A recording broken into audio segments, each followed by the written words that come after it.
Olá, meu amigo e minha amiga. É um imenso prazer para mim, na verdade é muito gratificante estar aqui com vocês para compartilhar com você uma mensagem muito especial mesmo. Hoje, o título de nossa mensagem é O que farei para ser salvo?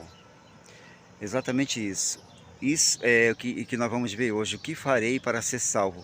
Hoje nós vamos descobrir o que nós podemos fazer para encontrar a salvação em Jesus Cristo. Nesse momento, eu quero dizer para você, seja bem-vindo, seja bem-vinda. Desejo que Deus derrame muitas bênçãos, que Deus conceda muitas bênçãos na tua vida. Deus abençoe você e toda a tua família, é o meu sincero desejo. Eu te convido nesse momento agora para nós ver aqui a história de três personagens, de três homens. Dois desses homens, quando chegou a meia-noite na vida deles, no momento da meia-noite de suas vidas, eles estavam com as costas sangrando, mas eles cantavam e glorificavam o nome de Deus. Mas um terceiro homem, quando chegou, meus amigos, a meia-noite de sofrimento na sua vida, esse homem ele tentou tirar sua própria vida. Nós vamos ver aqui lições maravilhosas da vida desses personagens.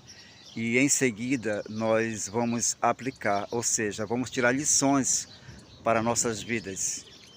Na Bíblia, no livro de Atos dos Apóstolos, lá no capítulo 16 e no versículo 22 em diante, nos diz assim: e a multidão ela se levantou unida contra eles, e os magistrados, ele rasgando ali os seus vestidos, ele mandaram açoitá-los com varas. E havendo-lhes dado ali muitos açoites, os lançaram na prisão, mandando que o carcereiro os guardasse com segurança, o qual, tendo recebido, meus amigos, tal ordem, os lançou no cárcere interior e segurou os seus pés no tronco. E ali perto da meia-noite, Paulo e Silas, eles oravam e cantavam hinos a Deus.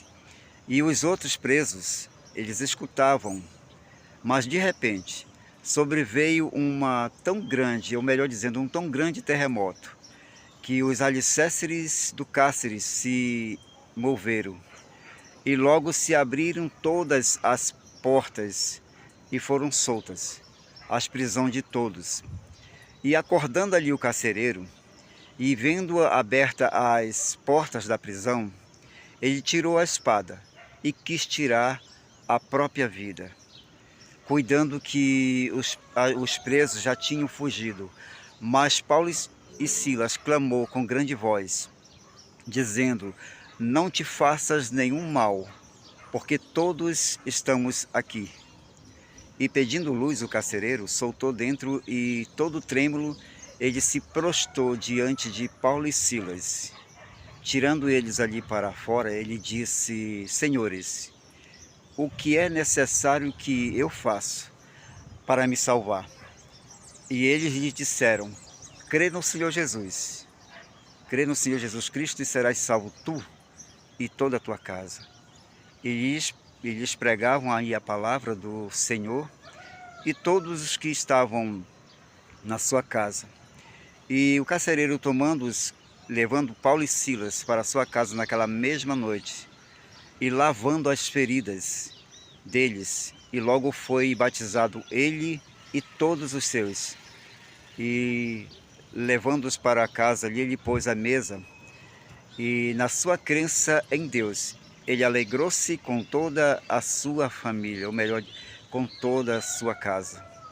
Então, meu querido amigo e minha querida amiga, estamos vendo nesse momento a história de Paulo e Silas. Eu quero dizer para vocês que Paulo e Silas, eles chegaram à cidade de Filipe com uma mensagem, meus amigos, com uma mensagem interessante. Era uma nova mensagem que fazia estremecer o povo daquela cidade. Exatamente isso. Eles traziam uma mensagem de um Cristo, um Salvador e libertador crucificado. Essa era a mensagem que Paulo e Silas traziam ali. Então o povo ali daquela cidade, da cidade de Filipos, eles ficaram furiosos. Eles estremeceram, meus amigos, com aquela nova mensagem que Paulo e Silas pregavam. Foi por isso que eles atacaram Paulo e Silas. Foi por esse motivo. E ali a mensagem que Paulo e Silas pregavam, ela vinha contra tudo o que o povo de Filipe acreditava. Exatamente isso. A mensagem vinha contra a tradição deles. A mensagem que Paulo e Silas trazia. Os soldados, eles açoitaram Paulo e Silas e disseram exatamente isso para o carcereiro: todos aqui podem fugir, menos Paulo e Silas. Eles não podem fugir, porque se eles fugirem, você morre. E o carcereiro, meus amigos, na verdade, ele foi um dos homens que açoitaram Paulo e Silas. Ele também ajudou a açoitar.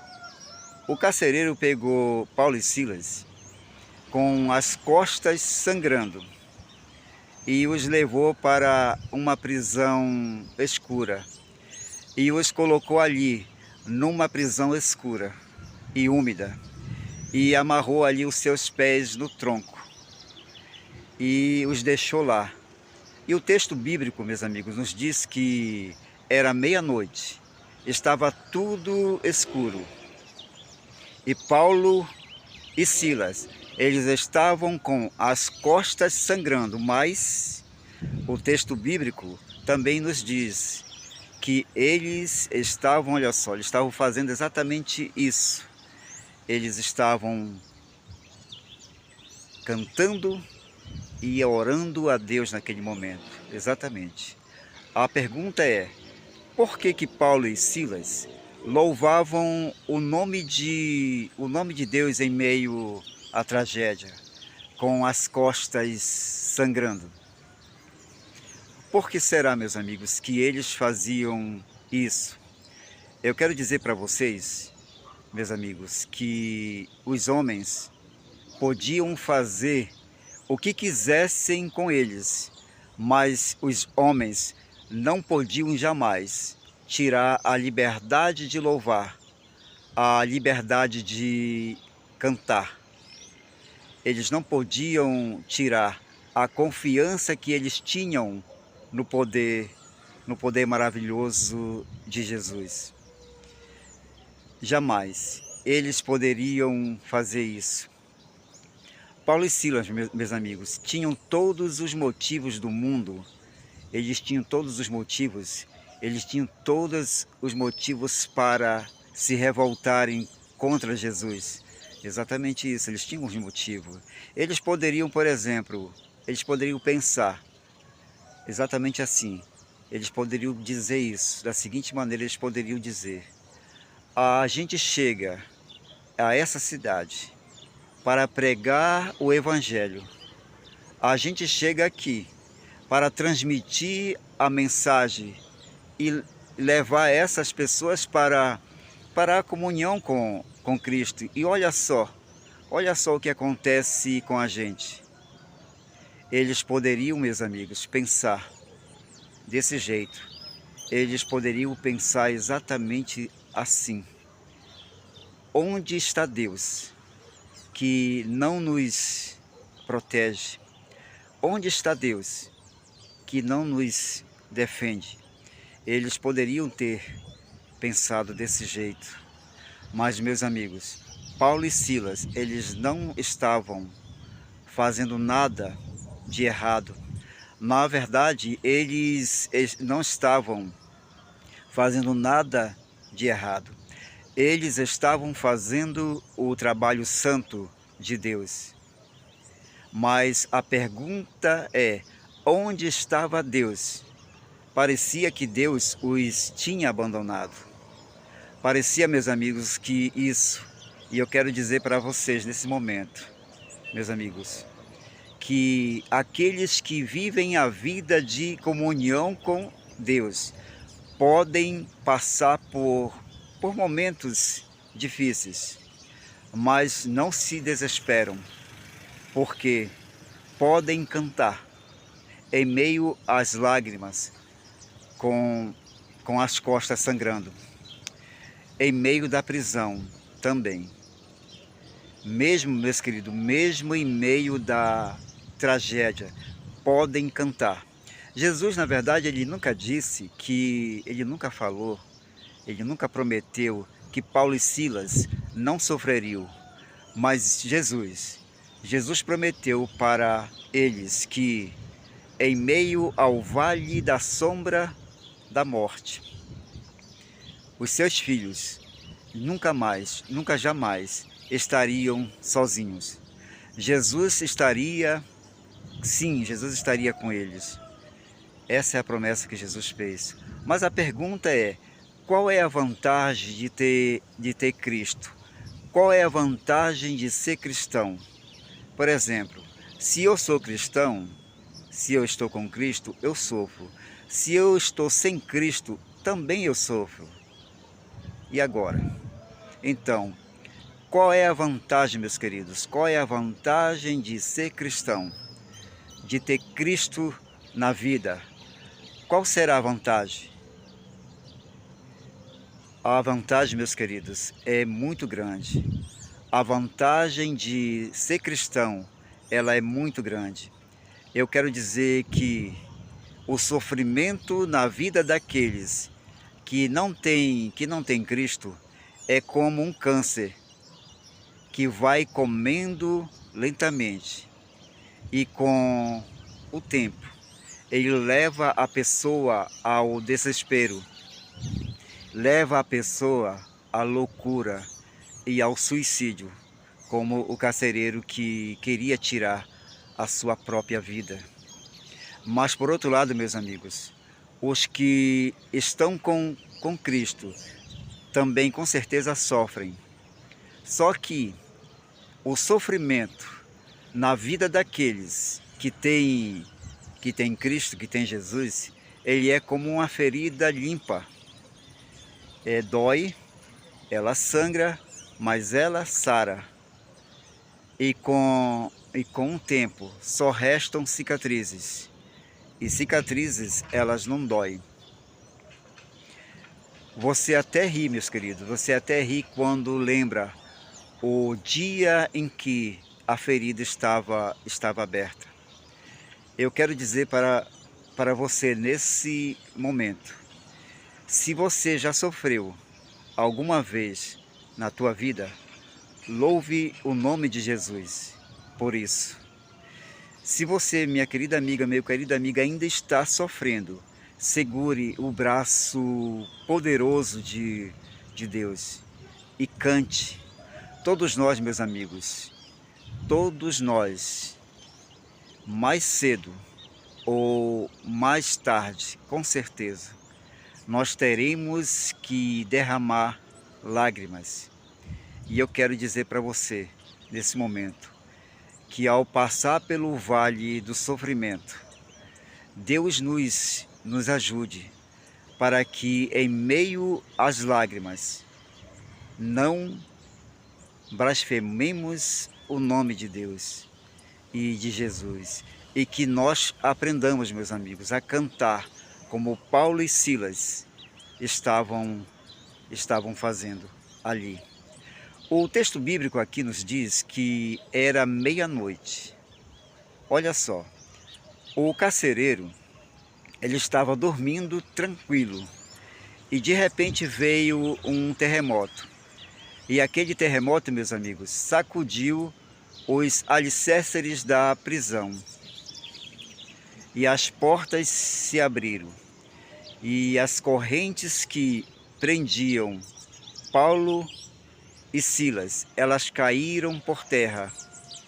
E agora, quando o carcereiro, ele se acordou, quando o carcereiro, meus amigos, viu as portas da prisão abertas, ele, com certeza, ele se apavorou, ele entrou em pânico e em desespero.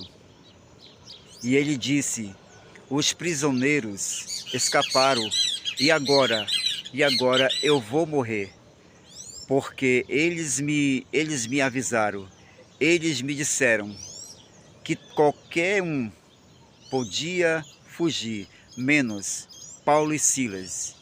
E agora? E agora eles fugiram. O que será? O que será de mim?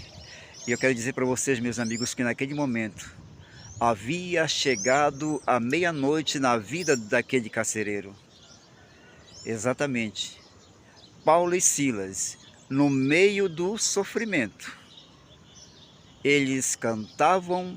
Por quê? Porque eles tinham Jesus na sua vida. Mas, por outro lado, meus amigos, o carcereiro, ele não tinha ninguém. Por isso, na meia-noite de sua vida, a primeira coisa que o carcereiro fez foi pegar a sua espada, agarrar sua espada, meus amigos, e tentar tirar sua própria vida. Foi exatamente isso que ele fez. Aí está a diferença. Quem tem Cristo sofre, mas canta. E quem não tem Cristo sofre e enlouquece. E muitas das vezes, meus amigos, se suicida.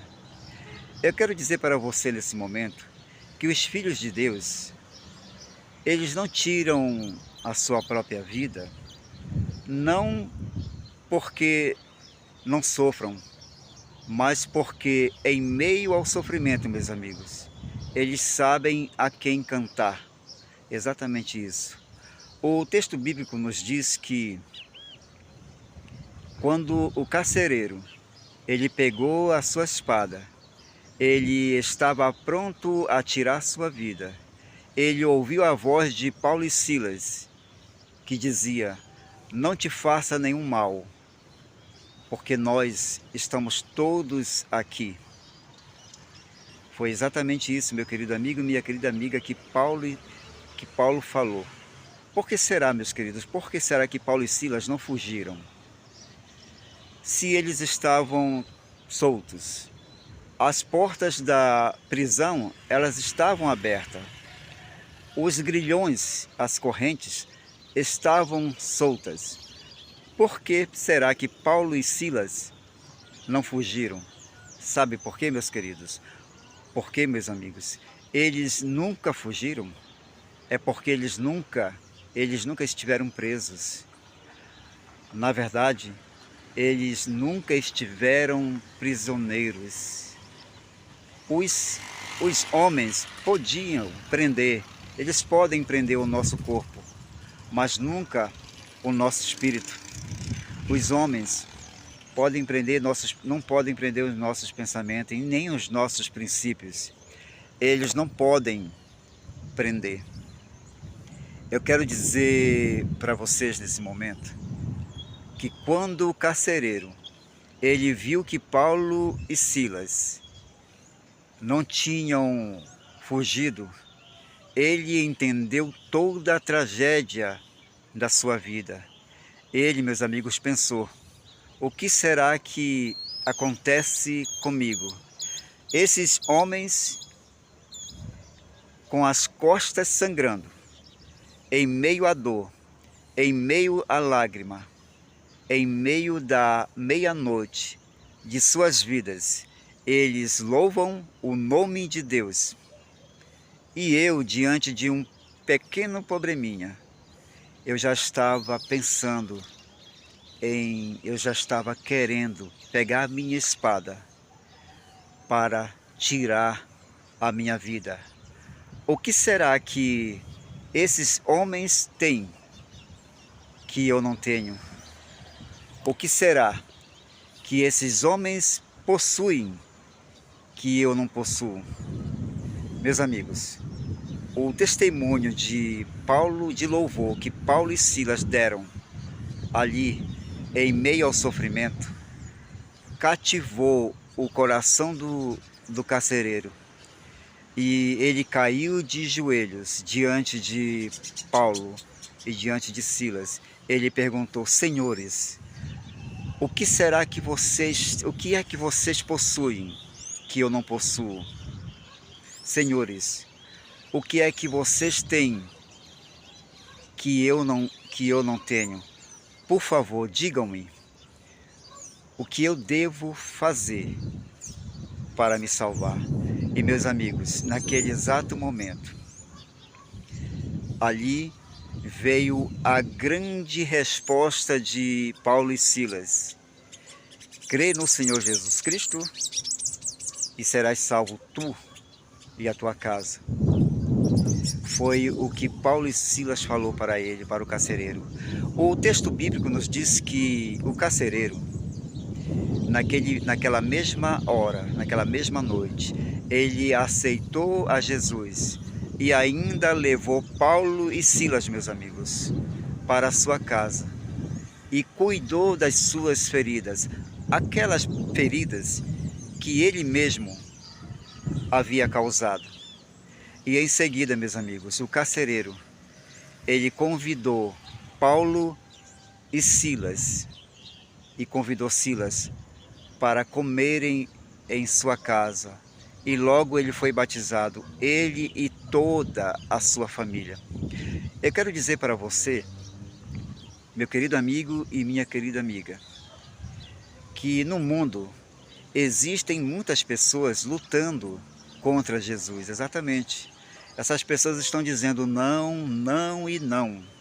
E essas pessoas, meus queridos, elas dizem: enquanto eu tenho vida, não Jesus. Enquanto eu tenho dinheiro, não Jesus. Enquanto eu sou jovem, não Jesus. É isso, meus queridos, que elas estão dizendo. Jesus está chamando, chamando e chamando. E o homem está fugindo e fugindo, meus queridos, de Jesus. O homem está fugindo de Deus. E eu quero contar agora, nesse momento, para vocês, uma experiência. Certa vez, uma irmã, ela era uma senhora, ela convidou o pastor para almoçar em sua casa. Ela estava, na verdade, com pretexto para que o pastor conversasse com o marido dela. O marido dela, ele era um empresário rico. Ele não queria saber de Jesus e nem tampouco de religião. Quando o pastor falou de Jesus para este homem, meus queridos, ele ficou irritado, ele ficou irado. Ele disse ali na mesa, na hora do almoço, ele disse para o pastor: eu não lhe dou o direito de falar sobre religião comigo e nem de Jesus comigo. Fique calado, pastor. Coma a sua comida e não diga nada. Meus amigos, mas aconteceu que com um tempo depois, aquele homem, ele sofreu um grave acidente de carro. E este homem, ele ficou vários meses no hospital. E quando ele saiu do hospital, ele ficou paralítico, andando através de uma cadeira de rodas. E aí, um dia, este homem reconheceu a Jesus em sua vida. Ele resolveu, meus queridos, aceitar Jesus como seu Salvador. E, meus amigos, no dia do seu batismo, esse homem teve que ser carregado pelos seus amigos até as águas para que ele fosse batizado. Um homem que há muito tempo, meus amigos, ele poderia ter vindo andando com as suas próprias pernas e ter aceitado Jesus como seu Salvador antes e ter sido batizado. Agora, ele precisava ser carregado pelos seus amigos para ser batizado. Eu quero dizer nesse momento para você que às vezes, vejam só, às vezes Deus permite que você e eu cheguemos à meia-noite de nossas vidas. Deus permite isso para poder nos tirar das trevas, meus amigos, para poder tirar nós do fundo do poço. Exatamente isso. É por isso que isso acontece. Deus permite certas coisas para transformar a nossa vida, a minha e a tua vida. Talvez eu esteja nesse momento agora falando, talvez eu esteja falando para alguém que está sofrendo, para alguém que está chorando, que se sente abandonado ou abandonada, triste e angustiado ou angustiada. O meu sincero desejo, meu querido amigo e também minha querida amiga, o meu convite nesse momento e apelo que eu faço para você é este aqui. Abra agora o teu coração a Jesus. Converse com Jesus através da oração. Diga: Senhor, eu quero ir hoje andando com os meus próprios pés. Senhor, eu quero ir enquanto eu tenho vida, enquanto eu tenho saúde. Senhor, eu quero aproveitar a oportunidade de escutar a tua voz me chamando. Senhor, eu quero ter a alegria de quando o Senhor voltar, Jesus, nas nuvens do céu. Eu quero estar preparado, eu quero estar preparada junto com a minha família, Senhor, para fazer parte do grupo dos remidos. Então, minha querida amiga e meu querido amigo, diga isso agora para Jesus. Então, meu querido amigo e minha amiga, nesse momento, eu desejo sinceramente, grandemente, poderosamente, que Deus te abençoe poderosamente, você e toda a sua família. Estamos vendo aqui o que farei para ser salvo. Estamos vendo a experiência, meu querido, de Paulo e Silas. Mas, acima de tudo, o meu sincero desejo é que você e eu possamos ir até Jesus e dizer: Senhor, eu quero que você tome conta da minha vida. Eu quero que você, Senhor, você, Jesus, transforme a minha vida. Eu quero dizer nesse momento, meu querido amigo e minha querida amiga, eu quero dizer para você a seguinte coisa: entra no teu quarto e ali de joelho você ora e conta para Jesus tudo o que você sente nesse momento, o que está se passando nesse exato momento agora com você. Ou também você pode orar aí mesmo onde você está. Se você não puder entrar no seu quarto, pode orar aí mesmo. Conte para Jesus tudo, conte tudo que está acontecendo, que está se passando na tua vida agora. E Jesus, ele tem uma promessa maravilhosa, minha querida amiga, meu querido amigo, para você e para mim. Ele tem um plano de salvação para a sua vida. Na verdade, Jesus prometeu vir e nos levar para uma cidade santa. Ele quer tirar você e eu desse mundo de sofrimento e de dor. Desejo nesse momento, grandemente, que Deus te abençoe, meu querido amigo, ricamente, poderosamente, e que você e eu possamos nos apegar a esse Deus maravilhoso que quer nos salvar. Então, um grande abraço para você. Deus abençoe você, meu querido amigo, e sua família, minha querida amiga, grandemente. E desde já eu te convido para o nosso próximo encontro, em nome de Jesus. Fiquem todos com Deus, que Deus te abençoe grandemente. Um grande abraço, valeu gente, tchau, tchau, até o nosso próximo vídeo, amém. Fiquem todos com Deus.